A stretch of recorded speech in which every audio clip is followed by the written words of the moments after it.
Hello children, welcome again to all of you in our today's session. Today we will read more about sound. 13.4 We hear sound through our ears. The shape of the outer part of the ear is like a funnel. When sound enters it, it travels down like a canal at the end of which there is a thin stretched membrane. It is called the eardrum. It performs an important function. To understand what the eardrum does, let us build a tin can model of the eardrum. Activity 13.10. Take a plastic or tin can, cut its end, stretch a piece of rubber balloon across one end of the can and fasten it with a rubber band. Put 4 or 5 grains of dry cereal on the stretched rubber. Now ask your friend to speak hurry hurry from the open end. Observe what happens to the grain. Why do the grains jump and down? The eardrum is like a stretched rubber sheet. Sound vibrations make the eardrum vibrate. The eardrum sends vibrations to the inner ear. From there, the signal goes to the brain. That is how we hear. Look here, children, in this diagram. This is the diagram of human ear. This is the outer part of human ear, which is like a funnel shape. Okay, children? And from there, sound enters. यहाँ से जो अपना जो funnel shaped outer ear यहाँ से अपना sound enter करता है इस आउटर ईयर से, और अंदर जो ये आउटर ईयर है ये अंदर जाकर एक कैनाल शेप लेता है और ये अंदर से कहाँ जाकर जुड़ता है, एक थिन स्ट्रेस्ड मेम्ब्रेन से, जिसे अपन बोलते हैं ear drum. Okay children, now how ear drum works, let us see. Look children, this is figure 13.15, activity 13.10. Here we do an activity. यहाँ पर हम एक टिन और प्लास्टिक कैन लेते हैं और उसके दोनों एंड है उनको अपन कट कर लेते हैं. ओके चिल्ड्रन, एक एंड पर अपन रबर के थिन शीट को इस तरह से स्ट्रेच करके उसको यहाँ पर टाइटली उसको बांध देते हैं. ठीक है, और दूसरे एंड से जो कि ओपन एंड है वहाँ से अपने फ्रेंड को बोलते हैं कुछ भी वर्ड बोलने के लिए, जैसे कि हरी हरी, इस तरह से कुछ भी वर्ड बोलने के लिए उसको अपन बोल देते हैं कि वो लाउडली थोड़े याद से कुछ वर्ड्स कुछ सेंटेंसेस बोले. और इस ये जो रबर शीट है इसके ऊपर कुछ ग्रेन्स के कुछ ग्रेन्स डाल देते हैं, है ना, जिससे अब ऑब्जर्व करते हैं कि व्हाट विल हैपन. जैसे ही ये बोलेगा अपन क्या ऑब्जर्व करेंगे कि ये जो ग्रेन्स है जो थिन रबर शीट के ऊपर है ये अप डाउन जंप कर रहे हैं. तो ऐसी क्या चीज़ है जिससे कि ये ग्रेन्स अप डाउन जंप कर रहे हैं. अपन ये मान के चलते हैं कि यहाँ पर आउटर ईयर से ये कैनाल जुड़ रही है, यहाँ से अपना जो थिन मेम्ब्रेन है ना, मेम्ब्रेन शीट है जिसे अपन ईयर ड्रम बोल रहे हैं वो है.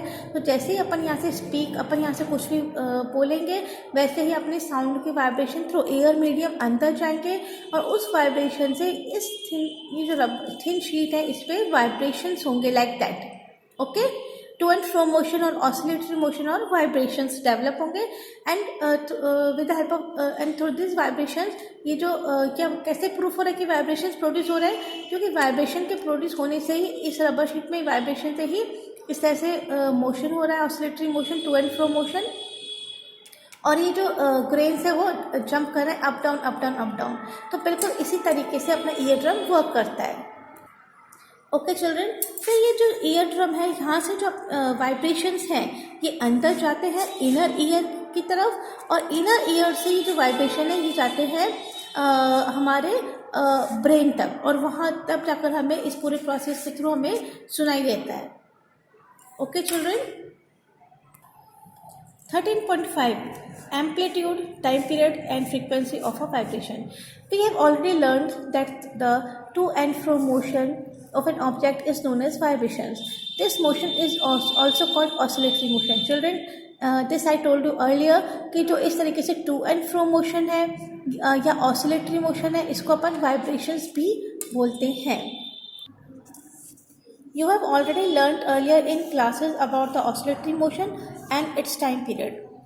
The number of oscillations per second is called frequency of oscillation. Frequency is expressed in hertz. Its symbol is Hz. This is the symbol of hertz, which is the unit of frequency, children. And what is frequency?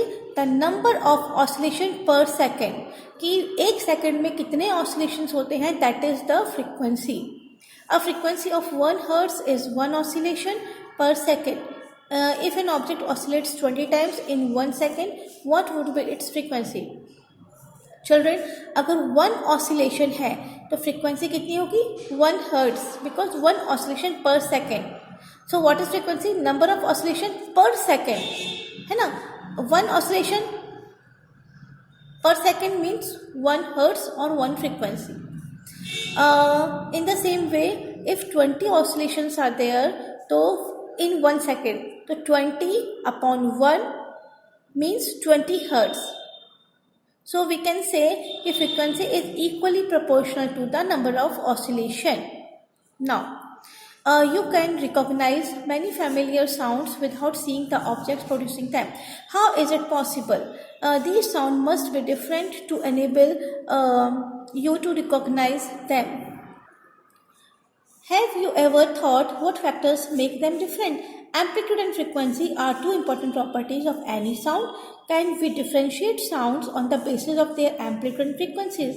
Now children, अगर हम किसी दूसरे कमरे में suppose और कहीं और जो हमें दिखाई नहीं दे रहा है कुछ साउंड्स प्रोड्यूस हो रहे हैं, सपोज अलग अलग म्यूजिकल इंस्ट्रूमेंट्स के, तो अपन उनको डिफ्रेंशिएट कर सकते हैं इजीली कि this is the sound of flute, this is the sound of mridangam, this is the sound of tabla, etcetera and etcetera.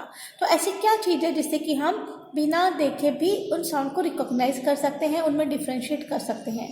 ऐसे कौन से फैक्टर्स हैं जो उनको एक दूसरे से डिफरेंट बनाते हैं?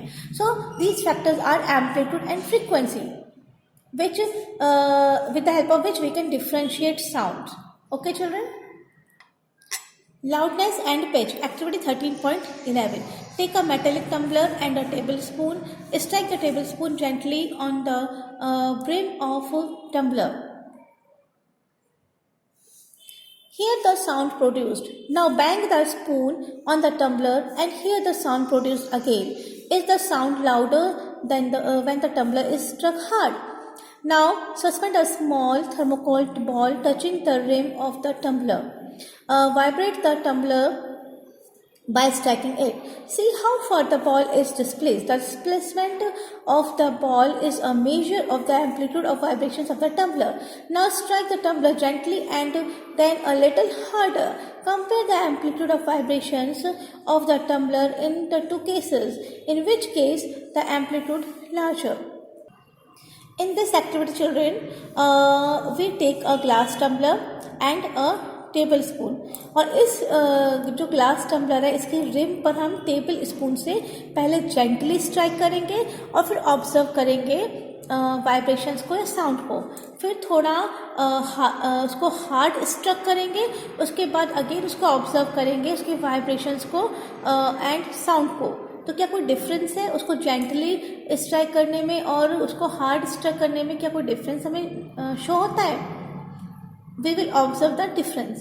और सेकंड हम क्या करेंगे कि एक थर्मोकोल की बॉल को with the help of thin thread उसको टाई करेंगे इस तरीके से और इसके रिम से इसको स्ट्राइक करेंगे.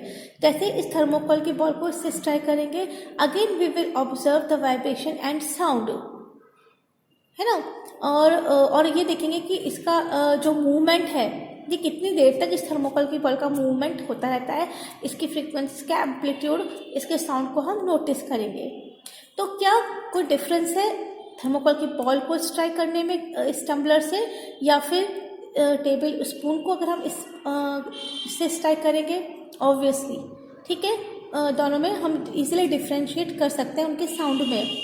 अगेन टेबल स्पून को धीरे से स्ट्राइक करना और हार्ड स्ट्राइक करना, उसमें भी हम ये डिफ्रेंशिएट कर सकते हैं कि साउंड की लाउडनेस किस में कम है एंड साउंड की लाउडनेस किस में ज़्यादा है, वाइब्रेशन किस में कम है, वाइब्रेशन किस में ज़्यादा प्रोड्यूस हो रहे हैं. Loudness of the sound is proportional to the square of the amplitude of the vibration producing the sound. For example, if the amplitude becomes twice, the loudness increases by a factor of 4. The loudness is expressed in a unit called decibel dB.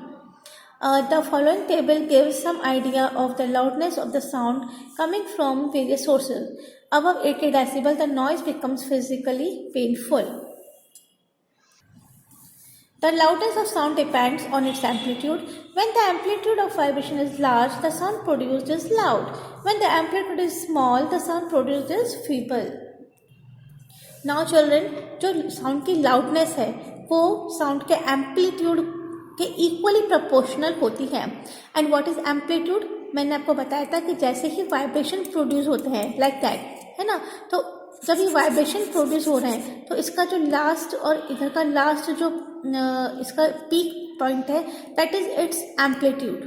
ठीक है, तो जैसे ही vibration produce होते हैं तो जितना उसका amplitude होगा, ठीक है, लाउडनेस ऑलवेज एम्पलीट्यूड का स्क्वायर होता है. सपोज करिए कि एम्पलीट्यूड है वो ट्वाइस है. कितना है? ट्वाइस, यानी कि loudness is equal to 2a square.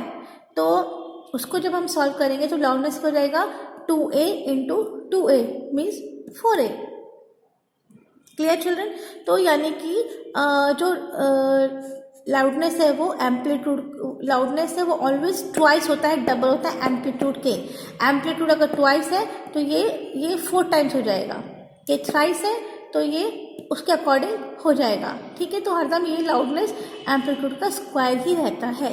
And unit of loudness is decibel. Here a table is given children. Normal breathing में 10 डेसिबल जो लाउडनेस होती है साउंड की, 10 डेसिबल नॉर्मल ब्रीदिंग में. Soft whisper at 5 minutes 30 decibel. Normal conversation जब हम करते हैं तो जो साउंड की लाउडनेस होती है वो होती है 60 डेसिबल, जो कि उसके एम्पलीट्यूड के स्क्वायर पर डिपेंड करती है. Now in busy traffic the loudness of the sound is 70 decibel.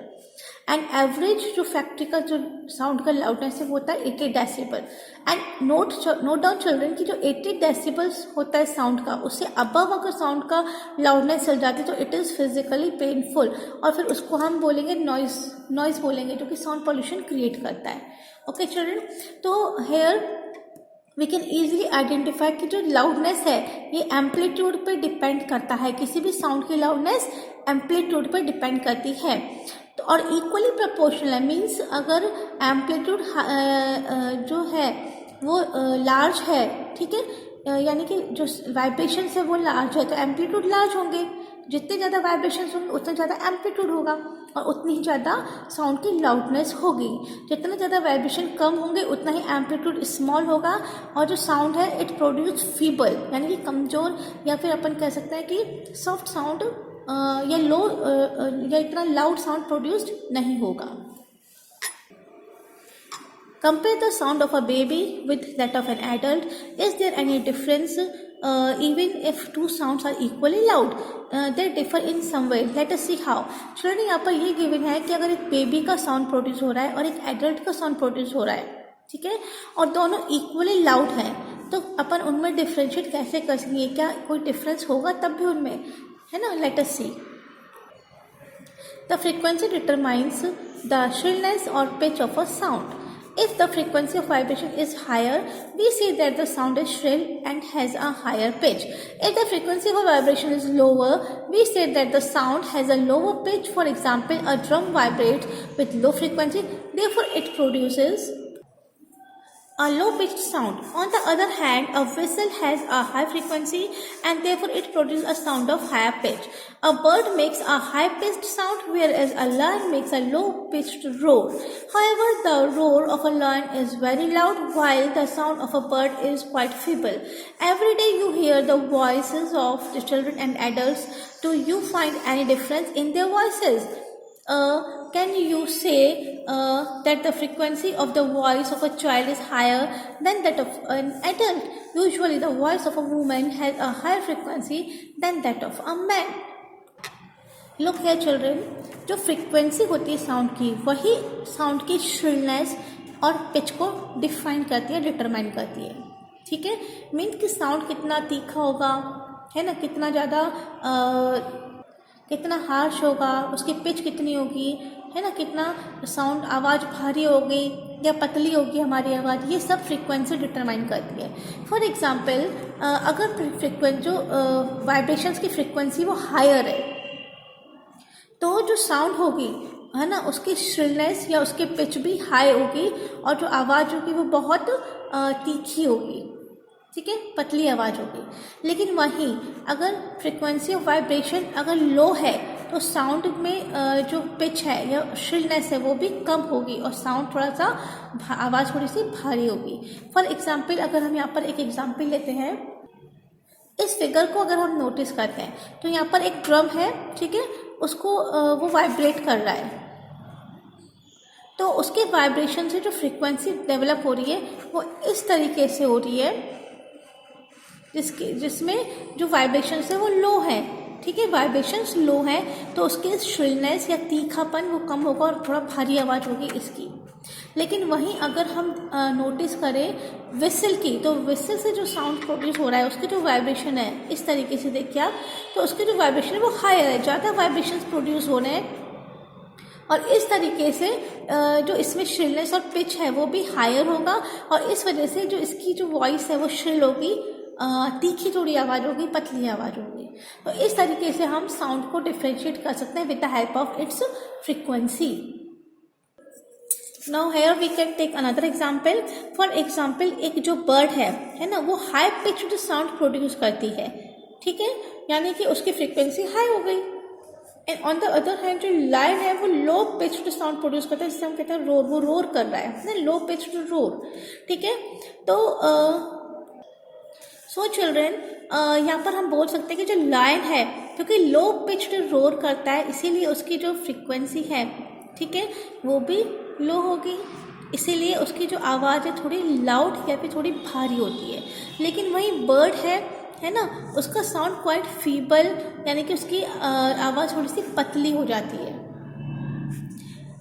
In the same way अगर हम डिफ्रेंशिएट करें चिल्ड्रन की, adult means man and women की वॉइस में, तो वी विल नोटिस दैट जो वॉइस ऑफ वुमेन है उसकी हाई फ्रिक्वेंसी होती है ना।